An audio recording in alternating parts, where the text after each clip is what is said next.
In our journey to evaluate the Digsites and therefore potential dinosaurs of Jurassic World Evolution, we have scoured the entire globe. But one area we've pretty much neglected is North America, the region with by far the most Digsites on this map. Now this is primarily because the dinosaurs we're likely to see there are a little bit more predictable. The Americas are filled with famed sites like the Morrison Formation and Hell Creek. Still, it's time to have an American-focused episode, and we're going to start off with the Cleveland Lloyd Dinosaur Quarry. Now, before we get started, it is worth noting that most of the dig sites I'm going to talk about tonight, this one included, likely contain several dinosaurs in the final game. This portion of North America is the home of the majority of famous Jurassic Park dinosaurs, but for the quarry I decided to go specifically with ALLOSAURUS. Whilst only indirectly appearing in the films, this large theropod carnivore has appeared in many Jurassic Park games, including the fantastic Lost World PS1 game and, of course, Jurassic Park Operation Genesis. There's also been a number of Jurassic Park Allosaurus toys produced, and even a reference to the dinosaur in Jurassic World. Allosaurus seems like one of those dinosaurs on the cusp of being a fully fledged member of the movie universe, another large theropod for the audience to sink their teeth into. As for the FF, or fun fact, well, Gwangi, one of the most famous movie dinosaurs, is actually referenced to as an Allosaurus, though interestingly it was in fact modelled after Tyrannosaurus Rex. Maybe they thought Allosaurus sounded spookier, but Allosaurus is an incredibly famous and well-known dinosaur, one of the quintessential large theropods. Back to the map, and we're heading to a mass grave site known as the Ghost Ranch, which is just an incredibly cool name, I think you'll all agree.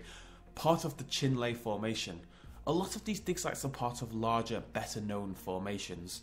Now, whilst the Ghost Ranch is known for many things, including a Walking with Dinosaurs episode known as New Blood, it is in fact best known for COELOPHYSIS, the hollow form.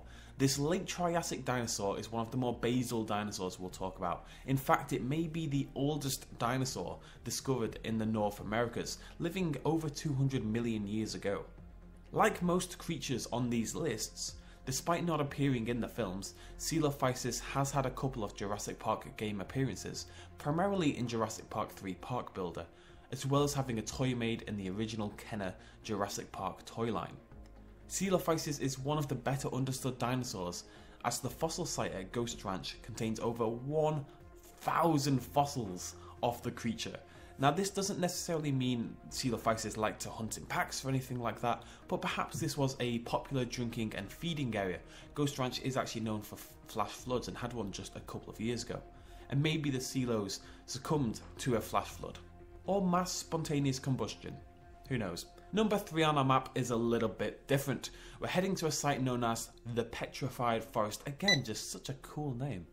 Now what's unusual about this is that the Petrified Forest, in terms of dinosaurs, is actually only really known for COELOPHYSIS, which itself is much more likely, if it's going to appear in the game, to appear at the aforementioned Ghost Ranch. What the Petrified Forest is also known for, however, is large Triassic reptiles, non-dinosaurs, such as POSTOSUCHUS. This bulky carnivorous reptile was one of the earlier members of the Pseudosuchia, the line that would eventually produce modern crocodiles, and it would have been the apex predator of the time, hunting other Triassic creatures like the well-known Damastosuchus. POSTOSUCHUS doesn't have much history in the Jurassic Park games, as the series has really only just opened itself up to non-dinosaur or non-pterosaur creatures in the form of the Jurassic World Mosasaurus and the Jurassic World game, a game in which a potentially inaccurate POSTOSUCHUS did actually appear. Most images, including the one you'd find from Jurassic World the game, of the POSTOSUCHUS show it as a quadruped, but recent research actually suggests it would have in fact walked on 2 legs, as this image on this page shows right now. Our penultimate dig site takes us a little bit further north to another dig site absolutely chock-a-block with dinosaur fossils, the Laramie Formation. This dig site was one of the first ever explored in the North Americas, one of the very first times fossils were found in the country, and is home to many, many well-known dinosaurs. But maybe not that many more well-known than Triceratops, the three-horned ceratopsid and my personal favourite dinosaur. This prehistoric rhino-esque creature is the quintessential ceratopsid and possibly the second or third most famous dinosaur of all time, behind Velociraptor and, well, you know who, a certain dinosaur Triceratops would have had many run-ins with. Triceratops of course has a long history with the Jurassic Park franchise and was one of the very first dinosaurs even seen in the original film.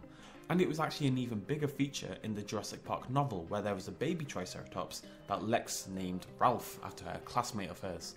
A scene was actually designed for the film where Lex was going to ride a baby Triceratops, potentially Ralph, but it was cut before final production primarily because it slowed the speed and tempo of the film down a little bit too much. Our final dinosaur and Digsite, it's an obvious choice really folks. We're heading over to probably the most famous Digsite on the planet, the home of a recent exciting dinosaur game, Hell Creek. This Montana Digsite contains so many potential Jurassic World Evolution dinosaurs that I could potentially do an entire video talking just about Hell Creek. But one does stand above the rest. Tyrannosaurus Rex. The quintessential, love that word, Jurassic Park dinosaur. It's hard to talk about Jurassic Park without talking about the T-Rex, the antagonist and then somewhat protagonist of the first and second films, the fallen comrade of the third, and once again the hero in the fourth. T-Rex even makes up the logo for 3 of the 4 films. Until Jurassic World came out with its Raptor pack, the T-Rex was even the only film dinosaur to have a history and a canon of sorts, with the T-Rex from the first film, known as Rexy to most people, though that is actually only the name given to her by Muldoon in the novels, not the films.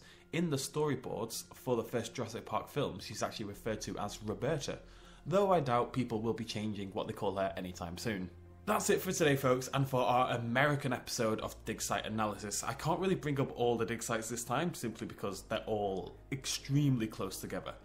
Thanks for all your comments in the previous episodes, and I hope you enjoyed today as well. We're actually running out of Digsites a little bit here. We're over the halfway point, but there's certainly a few more we could look at if you guys do want to see a part 4, and if you have any ideas for other types of Jurassic World Evolution content you'd like to see talked about, or hear talked about, I guess that would make more sense. Don't hesitate to let me know in the comments down below, and whilst you're there, please do hit that like button guys. It massively helps me out and I really appreciate it. Cheers, much love, and as always, bye bye.